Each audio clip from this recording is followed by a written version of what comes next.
Hello friends, this is Pawan Kumar और आप देख रहे हैं YouTube channel creative education. UP triple S C and UP PSC practice set 5 है, इंपॉर्टेंट क्वेश्चंस हैं। तो आइए शुरुआत करते हैं। क्वेश्चन नंबर 1 है, नीचे दिए गए कथन एवं कारण को ध्यानपूर्वक पढ़िए।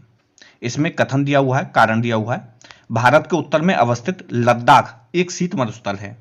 तो कथन ए दिया हुआ है, कारण है लद्दाख हिमालय के वृष्टि छाया प्रदेश में अवस्थित है। अब इसके बाद कूट दिए हुए हैं। कूट कौन कौन से हैं? कथन ए सही है और कारण भी सही है, और कारण है वो कथन की सही व्याख्या करता है। बी है कथन सही है, कारण भी सही है, ता कारण कथन की सही व्याख्या नहीं करता है। कथन सही हो, कारण गलत है। तो हमें इसमें से राइट आंसर है वो चूज करना है। तो इसका राइट आंसर है ऑप्शन ए। ऑप्शन ए कथन सही है और कारण दोनों ही सही हैं, तथा जो कारण है वो कथन की सही व्याख्या करता है। अब कौन कौन से हैं देख लेते हैं एक बार। देखिए, लद्दाख को भारत का ठंडा रेगिस्तान, जिसे शीत मरुस्थल कहा जाता है, क्योंकि हिमालय के वृष्टि छाया क्षेत्र में स्थित है। यहां वर्षा बहुत ही कम होती है और मुश्किल से 10 सेमी प्रतिवर्ष, कितनी 10 सेमी प्रतिवर्ष। यह क्षेत्र बर्फीली हवाओं एवं तेज चलने वाले सूटाप का अनुभव कराता है। तो राइट आंसर रहा ऑप्शन ए, यानी भारत के उत्तर में अवस्थित लद्दाख एक शीत मरुस्थल है और यह हिमालय के वृष्टि छाया क्षेत्र में अवस्थित है। तो right answer option A. Next question है, यदि किसी स्थान पर सुबह 8 बजे ज्वार आता है तो अगला उच्च ज्वार किस समय आएगा? 8 बजे शाम को, 8:10, 8:12 या 8:25, यानी दो ज्वारों के बीच में कितना अंतर होता है, ज्वार और भाटा।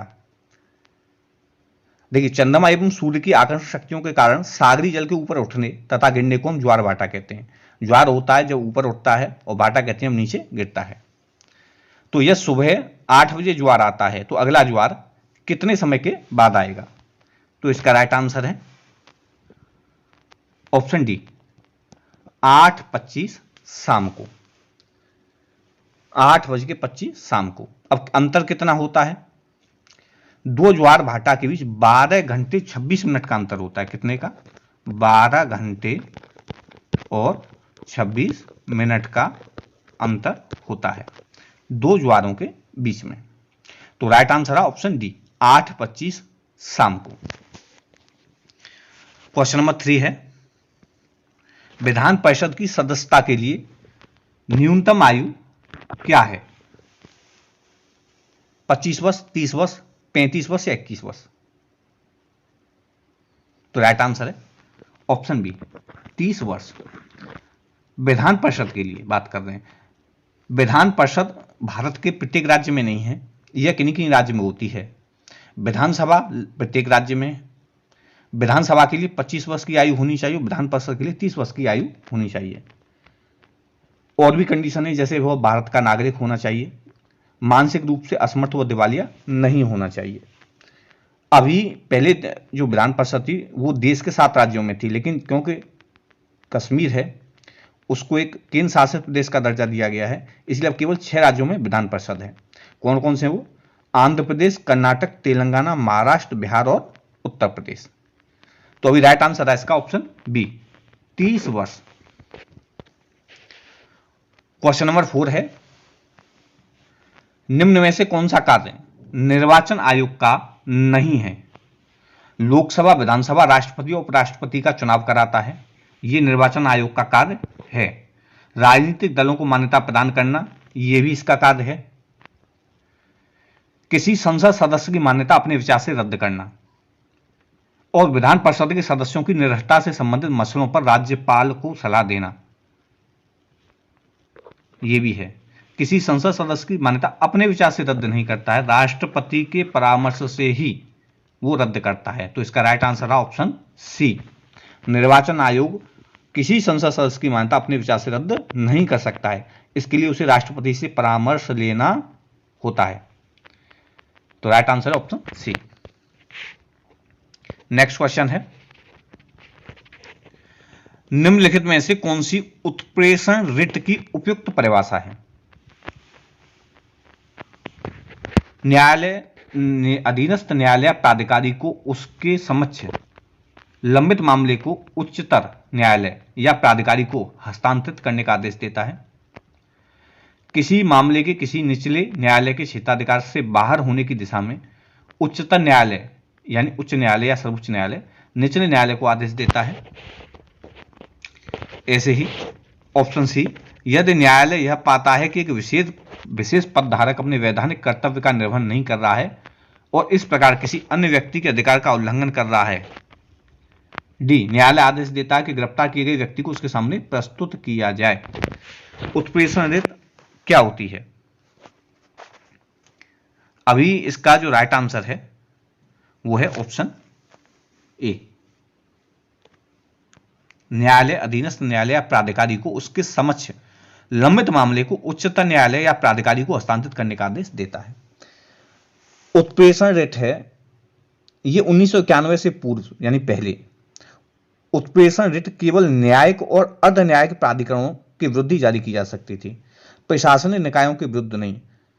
1991 में सर्वोच्च न्यायालय ने एक निर्णय दिया कि उत्प्रेषण रिट व्यक्तियों के अधिकारियों को प्रभावित करने वाले प्रशासनिक प्राधिकरणों के विरुद्ध भी जारी की जा सकती है।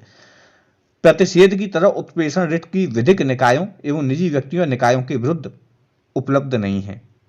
कहने का अर्थ यह है कि न्यायालय अधीनस्थ न्यायालय या प्राधिकारी को उसके समक्ष लंबित मामले को उच्चतर न्यायालय या अधिकारी को हस्तांतरित करने का आदेश देता है। उत्प्रेषण रिट में ये होता है। ये अब प्रशासनिक कार्यों के लिए भी जारी की जा सकती है।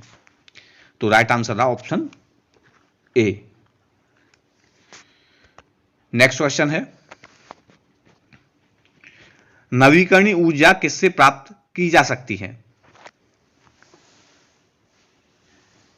जीवाश्मों से, विघटनात्मक तत्वों से, जैव मात्रा से या प्राकृतिक गैस से? तो नवीकरणीय ऊर्जा है इसका राइट आंसर ऑप्शन सी, जैव मात्रा से। जीवित जीवों अथवा हाल ही में मरे हुए जीवों से प्राप्त पदार्थ जैव मात्रा या जैव संहति या बायोमास कहलाता है। प्रायः यहां जीव से आशय पौधों से है। बायोमास ऊर्जा के स्रोत हैं, इन्हें सीधे जलाकर इस्तेमाल किया जा सकता है या इनको विभिन्न प्रकार के जैव ईंधन में परिवर्तित करने के बाद इस्तेमाल किया जा सकता है, जैसे गन्ने की खोई, धान की भूसी, अनुपयोगी लकड़ी आदि। तो नवीकरणीय ऊर्जा जैव मात्रा से प्राप्त की जा सकती है, इसका राइट आंसर है। धातुओं का वह गुण जिससे उन्हें खींचकर तारों में परिवर्तित किया जा सकता है क्या कहलाता है? ध्वनिक, आघातवर्धनीयता, ऊष्मीय या तन्यता? तो इसका राइट आंसर है ऑप्शन डी, तन्यता। पदार्थ विज्ञान में तन्यता किसी ठोस पदार्थ की तनाव डालने पर खिंचकर आकार बदल देने की जो क्षमता होती है उसको बोलते हैं। तन्य पदार्थ आसानी से खींचकर तार के रूप में बनाए जा सकते हैं। तो राइट आंसर ऑप्शन डी, तन्यता। क्वेश्चन नंबर 8 है, निम्नलिखित कथनों में से कौन सा सही है? अपने देश में घातक स्थिति, युद्ध आदि के कारण दूसरे देश में शरण लेने वाले को शरणार्थी कहते हैं। एक स्थान में आने वाले उस स्थान से बाहर जाने वाले व्यक्तियों की कुल संख्या का अंतर निवल प्रवास कहलाता है। प्रवासी द्वारा अपने उत्पत्ति स्थान को भेजी गई सारी राशि मनी ऑर्डर प्रेषण का एक रूप है। एक उद्गम तथा गंतव्य स्थान वाले प्रवासियों के समूह को प्रवास प्रवाह कहते हैं। तो इसका राइट आंसर है ऑप्शन बी, 1, 2, 3, 4 सभी सही हैं। देखिए, जो लोग अपने देश में घातक स्थिति अथवा युद्ध अथवा अपने अधिकारों के अतिक्रमण के कारण से दूसरे देश में शरण लेने के लिए बाध्य हो जाते हैं वो क्या कहलाते हैं? शरणार्थी कहलाते हैं। एक स्थान के आने वाले तथा उस स्थान से बाहर जाने वाले व्यक्तियों की कुल संख्या अंतर्निवल प्रवास अथवा प्रवास का संतुलन कहलाती है। या हम ये कह सकते हैं प्रवासियों और प्रवासियों की कुल संख्या में से बाहर जाने वाले प्रवासियों तथा प्रवासियों की संख्या निकालकर जो संख्या प्राप्त होती है वो निवल प्रवास कहलाती है।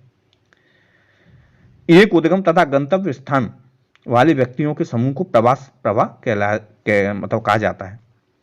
जब कोई भी एक व्यक्ति देश छोड़ता है तो उसे उत्प्रवास, और जब एक व्यक्ति किसी अन्य देश में प्रवेश करता है तो उसे प्रवास कहा जाता है। नहीं, जब एक व्यक्ति देश छोड़ता है तो उसे उत्प्रवास, और जब एक व्यक्ति किसी अन्य देश में प्रवेश करता है तो उसे अप्रवास कहा जाता है। तो राइट आंसर था इसका ऑप्शन बी, 1, 2, 3, 4। भारत में मुद्रास्फीति की गणना किस सूचकांक के आधार पर की जाती है? थोक मूल्य सूचकांक, उपभोक्ता मूल्य सूचकांक, उत्पादक मूल्य सूचकांक या कमोडिटी मूल्य सूचकांक? तो इसका राइट आंसर है ऑप्शन ए, थोक मूल्य सूचकांक। भारत में मुद्रास्फीति की गणना थोक मूल्य सूचकांक के आधार पर की जाती है। उपभोक्ता मूल्य सूचकांक घरेलू उपभोक्ताओं द्वारा खरीदी गई वस्तुओं सेवाओं के औसत मूल्य को मापने वाला एक सूचकांक है। उपभोक्ता मूल्य सूचकांक क्या है? घरेलू उपभोक्ताओं द्वारा खरीदी गई वस्तुओं और सेवाओं के औसत मूल्य को मापने वाला एक सूचकांक है, लेकिन मुद्रास्फीति की गणना थोक मूल्य सूचकांक के आधार पर की जाती है। Right answer option A. Question number 10 है, निम्नलिखित में से कौन भारतीय सुपर कंप्यूटर का एक उदाहरण है? परम 8000, मीरा, तिहाने 2 और टाइटन? तो इसका राइट आंसर है ऑप्शन ए, परम 8000।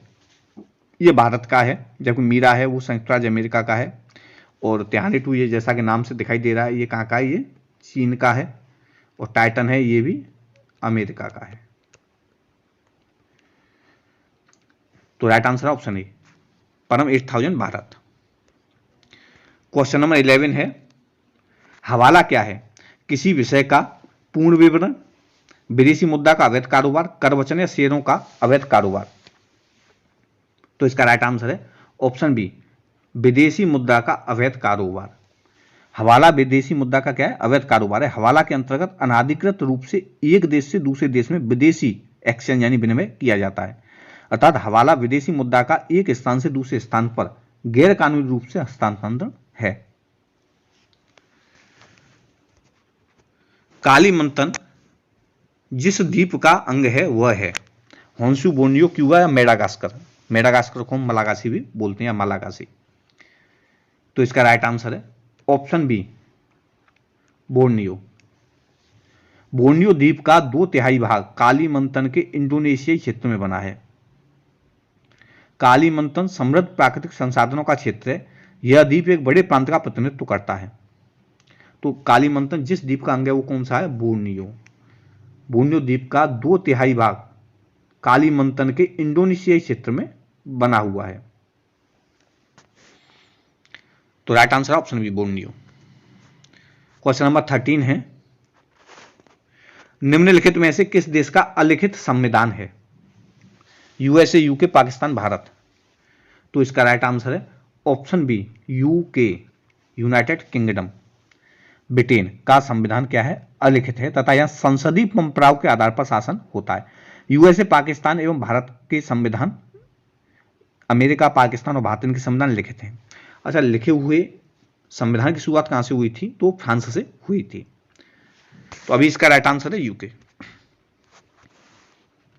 क्वेश्चन नंबर 14 है, भारतीय नागरिकों के मौलिक अधिकारों को निलंबित किया जा सकता है राष्ट्रीय आपातकाल के दौरान, वित्तीय आपात के दौरान, कभी भी या किसी भी दिशा में? तो इसका राइट आंसर है ऑप्शन ए, राष्ट्रीय आपातकाल के दौरान। संविधान में इसका उल्लेख है। राष्ट्रपति द्वारा मौलिक अधिकारों को निलंबित किया जा सकता है, परंतु मौलिक अधिकारों को राष्ट्रपति स्वेच्छा से निलंबित नहीं कर सकता है, क्योंकि राष्ट्रपति आपातकालीन शक्तियां जो अनुच्छेद 352 ये संसद के अधीन हैं, तभी वो इनको निलंबित कर सकता है। राज्यसभा के लिए राष्ट्रपति द्वारा कितने सदस्य नामित किए जाते हैं? तो इसका राइट आंसर है ऑप्शन बी, 12। भारतीय संविधान के अनुच्छेद कौन सा है? 81 के उपबंधों के अनुसार राष्ट्रपति द्वारा मंत्रिपरिषद की सलाह पर कला, साहित्य, विज्ञान और सामाजिक सेवा, कौन कौन से? कला, साहित्य, विज्ञान और सामाजिक सेवा के क्षेत्र में संबंधित 12 व्यक्तियों को राज्यसभा के सदस्य के रूप में राष्ट्रपति द्वारा जो है नामित किया जा सकता है, जबकि लोकसभा के लिए केवल 2। तो राइट आंसर अब इसका ऑप्शन बी, 12। क्वेश्चन नंबर 16 है, भारतीय संसद राज्य के किसी विषय पर कानून बनाने के लिए सक्षम है यदि अनुच्छेद 352 के अंतर्गत आपात स्थिति लागू हो, देश के 2 या अधिक राज्यों की विधानसभा इसका अनुरोध करें, राष्ट्रपति शासन का संदेश संसद को भेजे, या फिर दोनों ही सही हैं, ए एवं बी? तो इसका राइट आंसर है ऑप्शन डी, ए एवं बी। देखिए, अनुच्छेद 352 के अंतर्गत आपात स्थिति लागू हो तो राष्ट्रपति को अधिकार है या संसद को अधिकार है को किसी भी विषय पर कानून बनाने में सक्षम है। देश के 2 या अधिक राज्यों की विधानसभाएं अगर इसका अनुरोध करती हैं तो ए और बी दोनों ही सही हैं, दोनों सही हैं। तो राइट आंसर है ऑप्शन डी, ए और बी दोनों। क्वेश्चन नंबर 17 है, राष्ट्रीय विकास परिषद, राष्ट्रीय विकास परिषद में कौन शामिल होते हैं? केंद्रीय मंत्रिमंडल के सभी सदस्य, सभी राज्यों के मुख्यमंत्री, या सभी राज्यों केंद्र के मंत्रिमंडल सदस्य, या संसदीय पाकलन समिति के सदस्य? तो इसका राइट आंसर है ऑप्शन बी, सभी राज्यों के मुख्यमंत्री इसमें शामिल होते हैं तथा योजना आयोग के सदस्य इसमें शामिल होते हैं। राष्ट्रीय विकास परिषद का गठन कब किया गया था? 1952 में किया गया था। इसके जो अध्यक्ष होते हैं वो कौन होते हैं? प्रधानमंत्री होते हैं। ऐसे योजना आयोग, जिसको अब नीति आयोग बोला जाता है, इसके भी अध्यक्ष कौन होते हैं? प्रधानमंत्री होते हैं। तो योजना आयोग के सदस्य और सभी राज्यों के मुख्यमंत्री राष्ट्रीय विकास परिषद के सदस्य होते हैं। योजना आयोग का संविधान में कोई भी उल्लेख नहीं है, ये केवल संसद के द्वारा योजना आयोग जो है ये बनाया गया है। नेक्स्ट क्वेश्चन है, भारतीय संविधान का कौन सा अनुच्छेद राज्य सरकारों को ग्राम पंचायतों के गठन का निर्देश देता है? अनुच्छेद 32, 37, 46 या 51? तो इसका राइट आंसर है ऑप्शन सी, अनुच्छेद 40। भारत में पंचायती राज प्रणाली संविधान के नीति निर्देशक तत्वों के तहत दिए गए अनुच्छेद 40 के निर्देशों के अधीन प्रारंभ की गई है। नीति निर्देशक तत्वों के इस अनुच्छेद में कौन सा? अनुच्छेद 40 में ग्राम पंचायतों का गठन करने और उन्हें स्वायत्त शासन की शक्ति प्रदान करने हेतु कदम उठाने का प्रावधान इसमें किया गया है। तो राइट आंसर है ऑप्शन सी, अनुच्छेद 40। कौन सा देश एक दलीय प्रणाली अपना रहा है? तो इसका राइट आंसर है ऑप्शन डी, चीन। देखिए, चीन में कम्युनिस्ट पार्टी की सरकार है, यानी एक दलीय शासन व्यवस्था है। चीन में एकात्मक शासन की व्यवस्था है, जिसमें शासन की समस्त शक्तियां एक दल में नेते हैं। चीन में केवल एक राजनीतिक दल, कौन सा है? Communist party. तो राइट आंसर ऑप्शन डी, चीन। साधारण वृद्धि का क्या अर्थ है? उच्च न्यायालय द्वारा बनाया गया कानून, सामान्य लोगों द्वारा बनाया गया कानून, सर्वोच्च न्यायालय द्वारा बनाया गया कानून, या सरकार द्वारा बनाया गया और लागू किया जाने वाला कानून? तो इसका राइट आंसर है ऑप्शन डी, सरकार द्वारा बनाया गया और लागू किया जाने वाला कानून। साधारण वृद्धि का अर्थ सरकार द्वारा बनाया गया और लागू किया जाने वाला कानून है। तो दोस्तों, ये तो इंपोर्टेंट 20 क्वेश्चंस जो प्रीवियस एग्जाम्स में पूछे जा चुके हैं। वीडियो आपको कैसा लगा कमेंट बॉक्स में कमेंट करके जरूर बताइए। चैनल को अगर सब्सक्राइब नहीं किया है, सब्सक्राइब कर लीजिए, बेल आइकन बटन को भी प्रेस कर लीजिए। ये वीडियो देखने के लिए आपका बहुत बहुत धन्यवाद।